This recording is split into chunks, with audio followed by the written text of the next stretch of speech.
অন্যের স্ত্রীকে প্রলুব্ধ করে নিয়ে যাওয়া, ব্যভিচার ও মানহানির অভিযোগে করা মামলায় ক্রিকেটার নাসির হোসেন ও তার স্ত্রী তামিমা সুলতানাকে খালাস দিয়েছে আদালত। 10 জুন ঢাকার অতিরিক্ত চিফ মেট্রোপলিটন ম্যাজিস্ট্রেট জসিতা ইসলামের আদালত এই রায় ঘোষণা করেন। রায় ঘোষণার সময় তারা উভয়ই আদালতে হাজির ছিলেন। রায়ের পর নাসির ও তামিমা কিছু না জানালেও তাদের আইনজীবী জানান এই রায়ে তারা সন্তুষ্ট। পোস্টাল রিসিটের মাধ্যমে যেটা তালাকনামা নোটিশ পাঠিয়ে দেওয়া হয়েছে সেই পোস্টাল রিসিটও কিন্তু মূল জব্দ করা হয়েছে এবং তালাকনামা কিংবা এই যে পোস্টাল রিসিট জাল বলতে গেলে এইরকম আরেকটি কপি থাকতে হবে।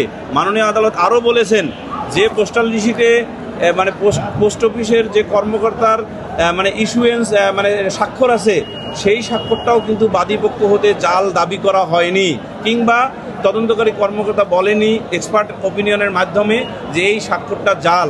ইহার ফলে মাননীয় আদালত এই সিদ্ধান্তে উপনীত হয়ে ফাইন্ডিংস দেন যে এই তালাকটা যথাযথভাবে তামিমা সুলতানা তার আগের হাজব্যান্ড অর্থাৎ রাকিব হোসেনকে দিয়ে তারপর ক্রিকেটার নাসির হোসেনের সাথে বিবাহ বন্ধনে আবদ্ধ হয়েছেন। ফলে এই দুটো মানে মোটা দাগে ফাইন্ডিংসের উপর মাননীয় আদালত তার রায় ঘোষণা করেছেন অপারেটিভ পার্ট হতে যে দুজন আসামি বেকসুর খালাস। অন্যদিকে বাদীপক্ষের আইনজীবী জানান তারা ন্যায় বিচার পাননি, উচ্চ আদালতে আপিল করা হবে। 2016 সালে যে ডকুমেন্টগুলো সেগুলো সম্পূর্ণ জালিয়াতির মাধ্যমে তৈরি করা এবং সেই সম্পর্কে PW6 অর্থাৎ ডাক বিভাগের ডিজিএম এসে বলেছেন তারা এই বিষয় নিয়ে ইন্টারনালি তদন্ত করেছেন, তদন্ত করে দেখেছেন সেই ডাক রসিদগুলি ডাক বিভাগেরই না। তাহলে এখানে সুস্পষ্ট জালিয়াতির অভিযোগ রয়েছে, সুস্পষ্টভাবে জাল কাগজ সৃজন করা এবং তার সপক্ষে সাক্ষী রয়েছে।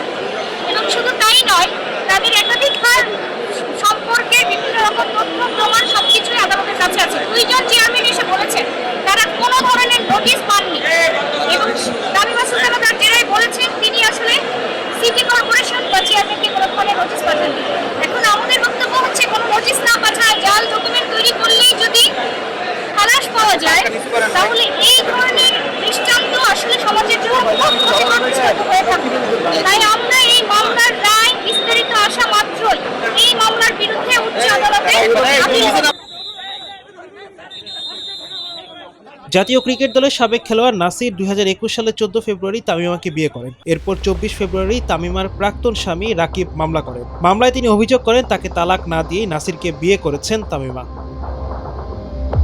মামলাটি তদন্ত করে 2021 সালের 30 সেপ্টেম্বর নাসির ও তামিমার বিরুদ্ধে আদালতে অভিযোগপত্র দেয় PBI। 2022 সালের 7 ফেব্রুয়ারি দুজনকে আসামি করে অভিযোগ গঠন করেন আদালত।